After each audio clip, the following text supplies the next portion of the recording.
Hey everybody, this is Deborah Vick with Crafting for a Cause. I just wanted to take a moment to talk about making my. Hi everybody, this is Deborah Vick with Crafting for a Cause. As you can see, I'm a patient advocate for rare diseases. My particular diseases, well, I have numerous rare diseases, but my major ones are myasthenia gravis and Ehlers-Danlos. Just starting this today, I'm trying to create a vlog slash blog. I've had a couple sporadic posts here and there, a couple of articles that I've had written that I've had posted a couple places, including the Mighty, but I haven't done anything in a while. Working on some things in progress.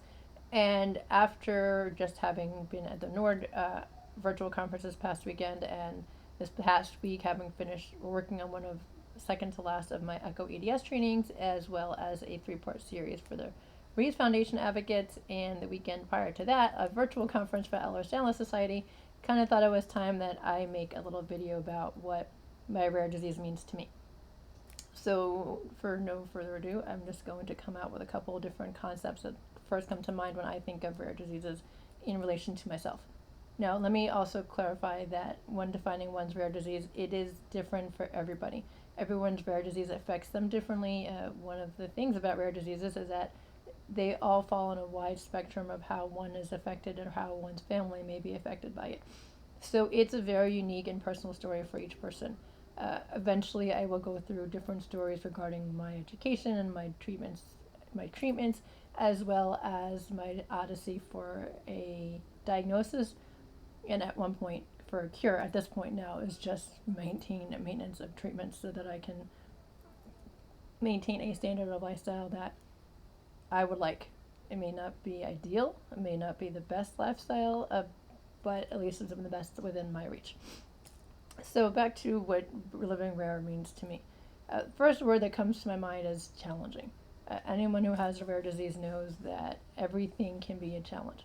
Whether it's obtaining treatments, whether it's obtaining doctors, whether it's getting to doctors if you can't drive anymore like me, or if it's getting insurance companies to cover the medications and treatments that are prescribed by the doctors.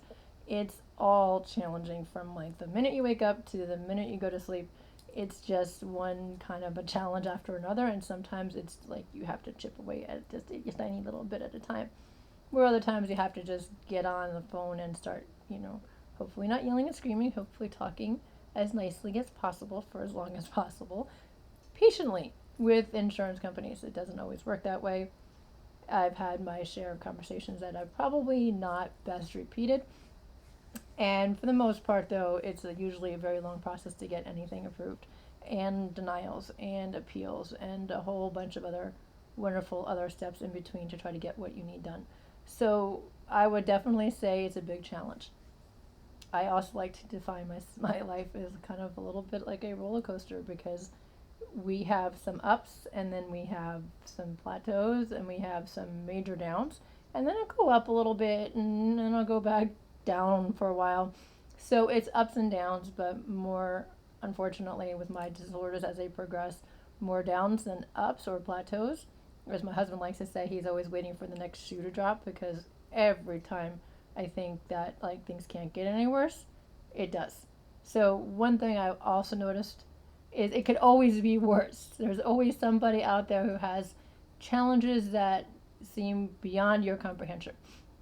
So the reality is somebody always has it worse, and yeah, people have it better too. I'm not going to say that people don't because some people do. But reality is that we're all on our own journeys. We all have challenges that go ups and downs.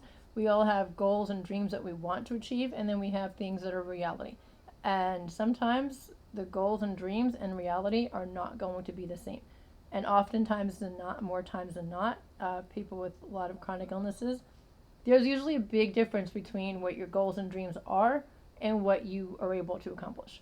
For me, it's still a battle that I still wage between what I want to do and what I can do. And I'm a big work in progress on still trying to balance the two. Can tell you some people in my family would probably say that I do not say no enough and that I take on too much, even though in my mind's eye it's not too much because it's nothing of what I used to be able to do. So learning that balance is always going to be a tricky one, as well as acceptance of what you can't do and that being okay. So that's also still a project that I'm still in work in progress on. I will let you know whenever I get there, which I have not achieved that yogi moment of that perfect balance or acceptance. So we're still working towards that, and hopefully one day I can perfectly explain it to you. But for now, we're just going to go with it's a challenge. It's some days easier than other days. And then the other word that comes to my mind is compassion or empathy.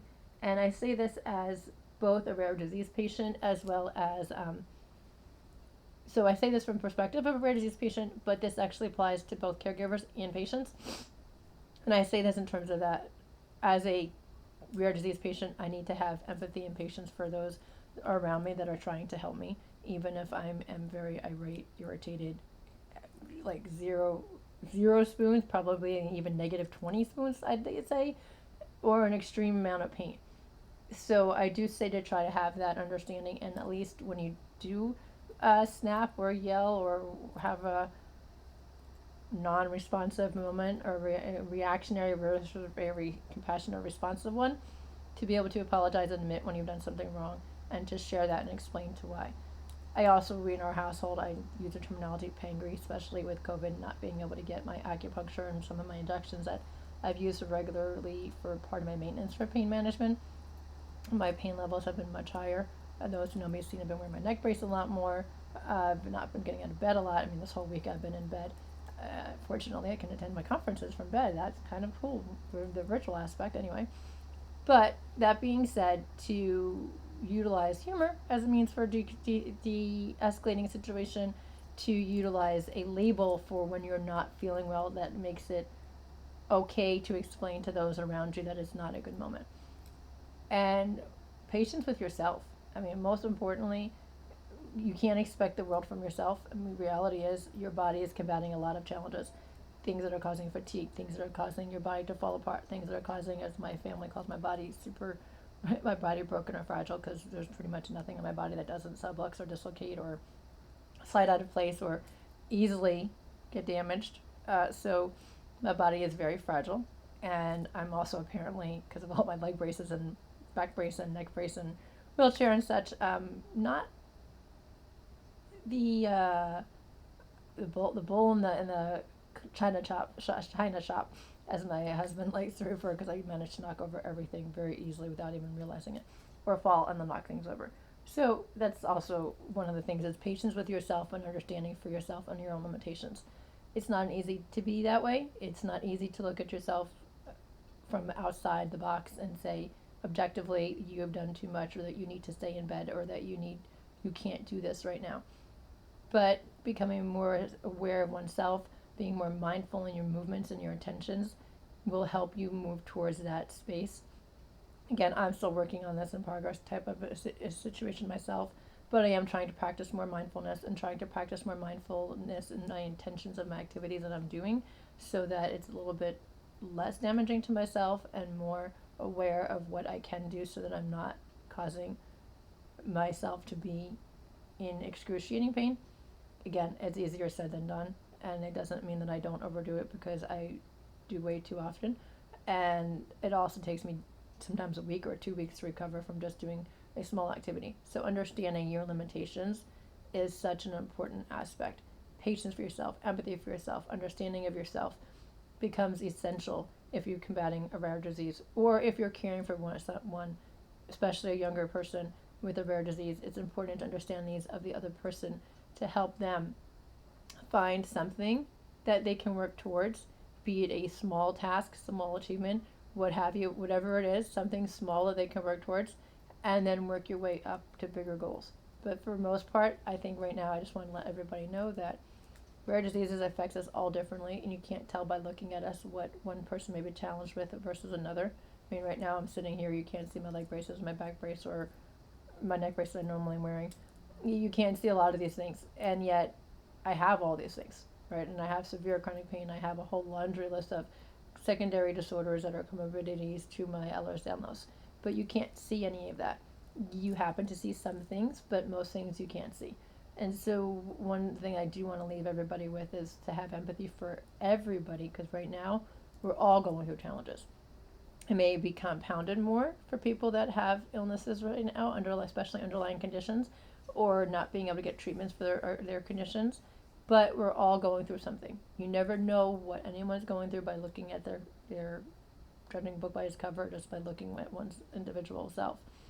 However, do keep in mind that we are all battling something, we're all trying to overcome something, we're all struggling with something. Our struggles may vary greatly between person to person, but it's there. So really, as much as I can strongly emphasize this, have empathy and patience for all the people around you. Night now.